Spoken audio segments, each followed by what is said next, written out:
channel, I'm going to be showing you guys the eyeshadow look that you guys seen on the beginning of the video. If you guys are interested, just keep watching. Okay, so as you guys can see, I have my eyebrows done already. So we're going to go ahead and start doing the eyeshadow. I clean my eyebrows with concealer. I don't apply any eyeshadow base. All I do is use the concealer and then I apply some setting powder. And this is the RCMA setting powder that I keep in this container here. So I'm going to grab a brush and I'm going to be using the Beige Cosmetics number 8 is this one right here. It's fluffy. So I'm going to grab setting powder, get rid of the excess, and then just put it in my eyelid. Okay guys, so once we're done setting our eyes, I'm gonna start with the shadows. So I'm gonna be grabbing this palette. It's from Profusion Cosmetics and it's the Sienna one, and it looks like this. So I'm gonna be using the transition color, and the one I'm gonna be using is Oasis, and it's this one right here. It comes with a brush already, so I'm gonna be using the fluffy side. Grab it. I'm gonna be looking this way because I do have a mirror on this side as well. Okay, so just blended really, really good.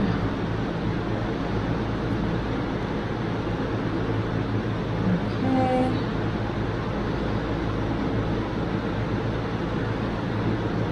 Do the same thing to the other eye.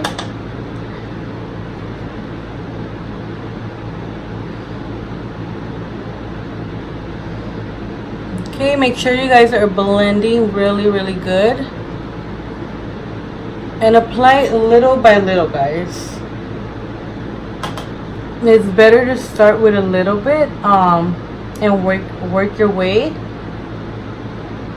until you're happy with the color. If you apply too much, it's gonna be a mess and you're just gonna have to start all over again. So little by little, just like that. Okay, so I'm happy with the way it looks. Now I'm gonna go ahead and use this color here, and it's called Darling, this one here, and I'm gonna apply that right under it a little bit, like this, like right under the crease. Okay. I'm gonna be using a clean brush, and the brush I'm using is the Sonia Kashuk. This one I got it at Target in a brush set, and it's very, very fluffy. And I'm going to blend those two colors together. So the first one and the second one. So now I'm going to apply my lid color. And I'm going to be grabbing Madly. And it's this one here. So I'm going to be using this side of the brush now. Okay, so grab some. I'm going to use my little mini mirror. And just dab it. Okay, I feel like this one needs a little more of the first color. You know, if you lose the very first color, your transition color, just add some little by little to bring that color back up. Okay, so just